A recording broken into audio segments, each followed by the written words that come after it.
Hi friends, welcome to our channel Mallesh Yadav. ఈరోజు సాయంత్రం వచ్చేసి రైస్ ఉంది, టమాటా కర్రీ ఉంది, పాలకూర పప్పు కూడా ఉంది.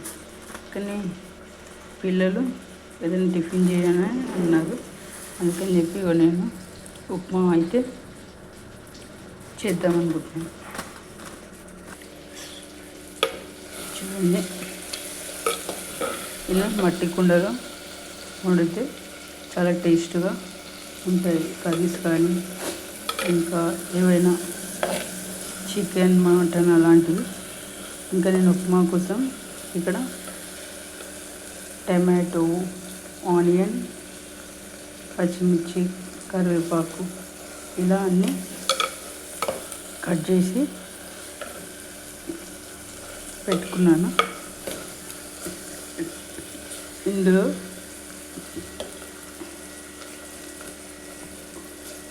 ఇట్లా సాల్ట్ వేసుకుంటే తొందరగా మగ్గుతుంది. ఈ కుండ లెమన్తో క్లీన్ చేసుకుంటే మంచిగా క్లీన్ అవుతుంది. వేడి నీళ్ళతో క్లీన్ చేసుకోవాలి కుండ ఎప్పుడైనా, మట్టి కుండ. ఇలా క్యారెట్ ఇవన్నీ వేసి కొద్దిసేపు మగ్గించుకోవాలి. ఇందులో కొంచెం సాల్ట్ వేసుకోవాలి. ఇట్లా ఆయిల్ ముందే వేయించినవి పక్కకు తీసి పెట్టుకుంటాను. ఉప్మాలో అదే పోపులో వేస్తే ఏమవుతుందంటే వాటర్లో బాగా బాయిల్ అయ్యి మొత్తం మెత్తగా అవుతాయి. అదే ఇది ఉప్మా అయిన తర్వాత పల్లీలు పైనుంచి లేదంటే కాజు కానీ ఇలా పైనుంచి వేసుకుంటే బాగా టేస్ట్గా ఉంటుంది.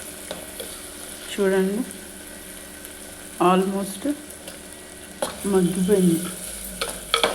క్యారెట్, ఆనియన్, పచ్చిమిర్చి మొత్తం ఇట్లా మంచిగా మగ్గిన తర్వాత ఇందులో కొంచెం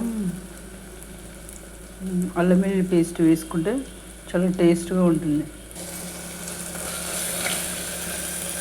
కొత్తిమీర, కరివేపాకు, అల్లం వెల్లుల్లి పేస్ట్ మొత్తం వేసుకుని బాగా వేయించుకున్న తర్వాత ఎసరు పోసుకోవాలి.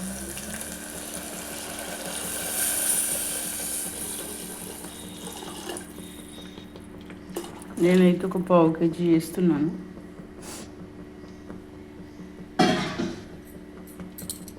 అలా ఎసరు పోసుకున్న తర్వాత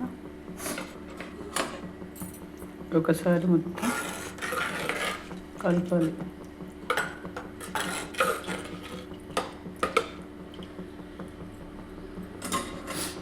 ఇప్పుడు వాటర్ మొత్తం మసిలే వరకు మరి మంటని కొంచెం హై ఫ్లేమ్లో పెట్టుకొని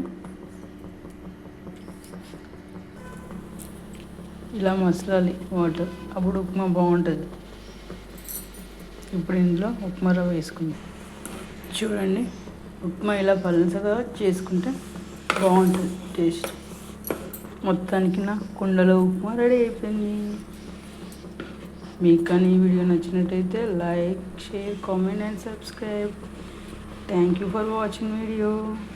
Bye.